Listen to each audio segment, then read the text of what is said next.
Hello friends, ನಾನು stock market expert ಅಲ್ಲ, trader ಅಲ್ಲ, ನಾನೊಬ್ಬ ಕಾಮನ್ ಮಿಡ್ಲ್ ಕ್ಲಾಸ್ ಎಂಪ್ಲಾಯಿ. ನಾನು ಸ್ಟಾಕ್ ಮಾರ್ಕೆಟ್ ಅಲ್ಲಿ ಮಾಡಿರೋ ಮಿಸ್ಟೇಕ್ಸ್, ಕಲ್ತಿರೋ ಹಾಗೂ ಕಲಿತಾ ಇರೋ ವಿಷಯಗಳನ್ನ ನಿಮ್ಮ ಜೊತೆ ಶೇರ್ ಮಾಡ್ತೀನಿ. Welcome to simple investor Kannada YouTube channel. ನನಗೆ ಈ ವಾರ ಆಗಿರೋ ಲಾಸ್ 5326 ರೂಪಾಯಿ. ಯಾವ ಸ್ಟಾಕ್ಸಲ್ಲಿ ಎಷ್ಟು ಇನ್ವೆಸ್ಟ್ಮೆಂಟ್ ಇದೆ, ಪ್ರಾಫಿಟಲ್ಲಿದೆಯಾ ಅಥವಾ ಲಾಸಲ್ಲಿದೆಯಾ, ಯಾವುದಾದ್ರೂ ಹೊಸ ಇನ್ವೆಸ್ಟ್ಮೆಂಟ್ ಮಾಡಿದ್ದೀನಾ ಅಥವಾ ಇರೋ ಸ್ಟಾಕ್ಸ್ನ ಸೆಲ್ ಮಾಡಿದ್ದೀನಾ, ಹೀಗೆ ಒಂದೊಂದಾಗಿ ನೋಡ್ತಾ ಹೋಗೋಣ.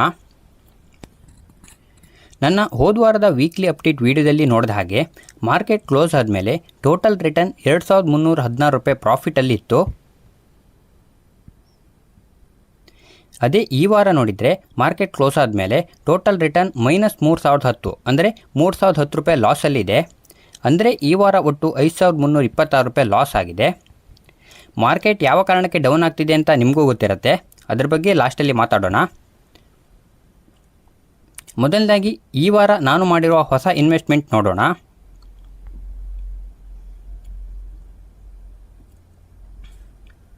ಮಾರ್ಚ್ 9ನೇ ತಾರೀಕು ಅಂದರೆ ಸೋಮವಾರ ಮಾರ್ಕೆಟ್ ಗ್ಯಾಪ್ ಡೌನ್ ಓಪನಿಂಗ್ ಆಗಿತ್ತು. ಮಿಡ್ ಕ್ಯಾಪ್ ETF-ನಲ್ಲಿ 10,000 ಸಮಥಿಂಗ್ ಇನ್ವೆಸ್ಟ್ ಮಾಡಿದ್ದೆ. ಅದರ next day gap up open ಆಗಿತ್ತು. ಅದನ್ನು ಬಿಟ್ಟರೆ ಮಾರ್ಕೆಟ್ ಅಲ್ಲಿಂದ ಡೌನ್ ಆಗ್ತಾನೆ ಬಂತು. ಶುಕ್ರವಾರ ಕೂಡ ಗ್ಯಾಪ್ ಡೌನ್ ಓಪನ್ ಆಯಿತು. ಮಾರ್ಕೆಟಲ್ಲಿ ಸೆಲ್ಲಿಂಗ್ ಕಂಟಿನ್ಯೂ ಆಯಿತು. ಹಾಗಾಗಿ ಮಾರ್ಚ್ 13ನೇ ತಾರೀಕು ಅಂದರೆ ಶುಕ್ರವಾರ ಮಿಡ್ ಕ್ಯಾಪ್ ETF-ನಲ್ಲಿ ಮತ್ತೆ 10,000 ಸಮಥಿಂಗ್ ಇನ್ವೆಸ್ಟ್ಮೆಂಟ್ ಮಾಡಿದೆ. ಇದಿಷ್ಟು ನಾನು ಮಾಡಿರೋ ಇನ್ವೆಸ್ಟ್ಮೆಂಟ್. ಇನ್ನು ಸೆಲ್ಲಿಂಗ್ ಬಗ್ಗೆ ನೋಡೋದಿದ್ರೆ ಈ ವಾರ ನಾನು ಯಾವುದೇ ಸ್ಟಾಕ್ಸ್ ಅಥವಾ ಮ್ಯೂಚುವಲ್ ಫಂಡ್ಸ್ ಅಥವಾ ETFsನ ಸೆಲ್ ಮಾಡಿಲ್ಲ. ಇನ್ನು ನನ್ನ ಸದ್ಯದ ಪೋರ್ಟ್ಫೋಲಿಯೋ ನೋಡೋದಾದರೆ ಮಿಡ್ ಕ್ಯಾಪ್ ETF-ನಲ್ಲಿ ನಾನು ಮಾಡಿರೋ ಇನ್ವೆಸ್ಟ್ಮೆಂಟ್ 31,575 ರೂಪಾಯಿ, ಆಗಿರೋ ಲಾಸ್ 615 ರೂಪಾಯಿ. ಟಾಟಾ ಗೋಲ್ಡ್ನಲ್ಲಿ ನನ್ನ ಇನ್ವೆಸ್ಟ್ಮೆಂಟ್ 28,034 ರೂಪಾಯಿ, ಬಂದಿರೋ ಪ್ರಾಫಿಟ್ 2,541 ರೂಪಾಯಿ. MCXನಲ್ಲಿ ನಾನು ಮಾಡಿರೋ ಇನ್ವೆಸ್ಟ್ಮೆಂಟ್ 22,892 ರೂಪಾಯಿ, ಬಂದಿರೋ ಪ್ರಾಫಿಟ್ 2,096 ರೂಪಾಯಿ. ಟಾಟಾ ಸಿಲ್ವರಲ್ಲಿ ನನ್ನ ಇನ್ವೆಸ್ಟ್ಮೆಂಟ್ 20,616 ರೂಪಾಯಿ, ಆಗಿರೋ ಲಾಸ್ 792 ರೂಪಾಯಿ.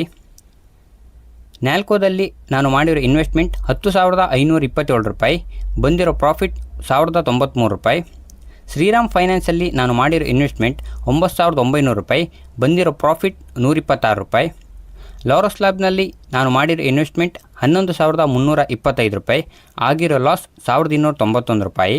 ಹಿಂಡ್ಯಾಲ್ಕೋದಲ್ಲಿ ನಾನು ಮಾಡಿರೋ ಇನ್ವೆಸ್ಟ್ಮೆಂಟ್ 9,520 ರೂಪಾಯಿ, ಆಗಿರೋ ಲಾಸ್ 420 ರೂಪಾಯಿ. AU ಸ್ಮಾಲ್ ಫೈನಾನ್ಸ್ ಬ್ಯಾಂಕಲ್ಲಿ ನಾನು ಮಾಡಿರೋ ಇನ್ವೆಸ್ಟ್ಮೆಂಟ್ 10,110 ರೂಪಾಯಿ, ಆಗಿರೋ ಲಾಸ್ 1,268 ರೂಪಾಯಿ. ಹಿಂದೂಸ್ತಾನ್ ಜಿಂಕಲ್ಲಿ ನನ್ನ ಇನ್ವೆಸ್ಟ್ಮೆಂಟ್ 10,124 ರೂಪಾಯಿ, ಆಗಿರೋ ಲಾಸ್ 1,293 ರೂಪಾಯಿ. ಆದಿತ್ಯ ಬಿರ್ಲಾ ಕ್ಯಾಪಿಟಲಲ್ಲಿ ನನ್ನ ಇನ್ವೆಸ್ಟ್ಮೆಂಟ್ 10,000 ರೂಪಾಯಿ, ಆಗಿರೋ ಲಾಸ್ 1,300 ರೂಪಾಯಿ. ಅಶೋಕ್ ಲೇಲ್ಯಾಂಡಲ್ಲಿ ನನ್ನ ಇನ್ವೆಸ್ಟ್ಮೆಂಟ್ 9,242 ರೂಪಾಯಿ, ಆಗಿರೋ ಲಾಸ್ 709 ರೂಪಾಯಿ. ಮುತ್ತೂಟ್ ಫೈನಾನ್ಸಲ್ಲಿ ನನ್ನ ಇನ್ವೆಸ್ಟ್ಮೆಂಟ್ 7,845 ರೂಪಾಯಿ, ಆಗಿರೋ ಲಾಸ್ 1,178 ರೂಪಾಯಿ. ಇದಿಷ್ಟು ನನ್ನ ಪೋರ್ಟ್ಫೋಲಿಯೋದ ಅಪ್ಡೇಟ್. ಇನ್ನು ಈ ವಾರದಲ್ಲಿ ಏನೇನಾಯಿತು ಅಂತ ನೋಡೋದಿದ್ರೆ ಸೋಮವಾರ 1,245 ರೂಪಾಯಿ ಲಾಸ್ ಆಗಿತ್ತು, ಮಂಗಳವಾರ 3,361 ರೂಪಾಯಿ ಪ್ರಾಫಿಟ್, ಬುಧವಾರ 2,228 ರೂಪಾಯಿ ಲಾಸ್, ಗುರುವಾರ 26 ರೂಪಾಯಿ ಪ್ರಾಫಿಟ್, ಶುಕ್ರವಾರ 5,226 ರೂಪಾಯಿ ಲಾಸ್. ಆಲ್ಮೋಸ್ಟ್ ಹೆಚ್ಚಿನ ಶುಕ್ರವಾರ ಇದೇ ಕತೆ ಆಯಿತು. ಈಗೀಗ ಶುಕ್ರವಾರ ಅಂತೂ ಬಿಗ್ ಲಾಸ್ ಆಲ್ಮೋಸ್ಟ್ ಕಾಮನ್ ಆಗಿಬಿಟ್ಟಿದೆ. ನೆಕ್ಸ್ಟ್ ಶುಕ್ರವಾರ ಏನಾಗುತ್ತೆ ಅಂತ ನೋಡೋಣ. ಮಾರ್ಕೆಟ್ ಡೌನ್ಫಾಲ್ ಬಗ್ಗೆ ನೋಡೋದಿದ್ರೆ Iran versus US and Israel ಮಧ್ಯೆ ನಡೀತಾ ಇರೋ ಯುದ್ಧದಿಂದಾಗಿ ಗ್ಲೋಬಲ್ ಮಾರ್ಕೆಟಲ್ಲಿ ಅನ್ಸರ್ಟನಿಟಿ ಕ್ರಿಯೇಟ್ ಆಗಿದೆ. ಹಾಗೆ ಕ್ರೂಡ್ ಆಯಿಲ್ ಪ್ರೈಸಸ್ ಜಾಸ್ತಿ ಆಗ್ತಾ ಇರೋದು ಕೂಡ ಮಾರ್ಕೆಟಲ್ಲಿ ಫಿಯರ್ನ ಕ್ರಿಯೇಟ್ ಮಾಡ್ತಿದೆ.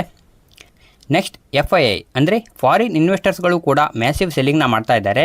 ಇದರಿಂದ ಇಂಡಿಯನ್ ಮಾರ್ಕೆಟಲ್ಲಿ ಸೆಲ್ಲಿಂಗ್ ಪ್ರೆಷರ್ ಜಾಸ್ತಿಯಾಗಿ ಕ್ಯಾಪಿಟಲ್ ಔಟ್ಫ್ಲೋ ಜಾಸ್ತಿ ಆಗ್ತಿದೆ. ಅದರ ಜೊತೆಗೆ ಡಾಲರ್ ಸ್ಟ್ರಾಂಗ್ ಆಗ್ತಾನೆ ಇದೆ, ಇಂಡಿಯನ್ ರುಪೀಸ್ ವೀಕ್ ಆಗ್ತಾನೆ ಇದೆ. ಇದು ಕೂಡ one of the main reason market down ಆಗ್ತಾ ಇರೋದಕ್ಕೆ. ಇನ್ನು ನಿಫ್ಟಿ 50 ಲೆವೆಲಲ್ಲಿ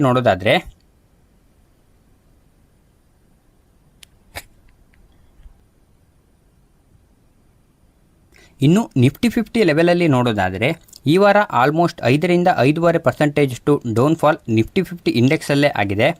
ಸೋಮವಾರ ಗ್ಯಾಪ್ ಡೌನ್ ಓಪನ್ ಆದರೂ ಸ್ವಲ್ಪ ರಿಕವರ್ ಆಗಿ ಗ್ರೀನ್ ಕ್ಯಾಂಡಲ್ ಆಗಿ ಕ್ಲೋಸ್ ಆಯಿತು. ಮಂಗಳವಾರ ಗ್ಯಾಪ್ ಅಪ್ ಆಗಿ ಸಸ್ಟೈನ್ ಆಯಿತು.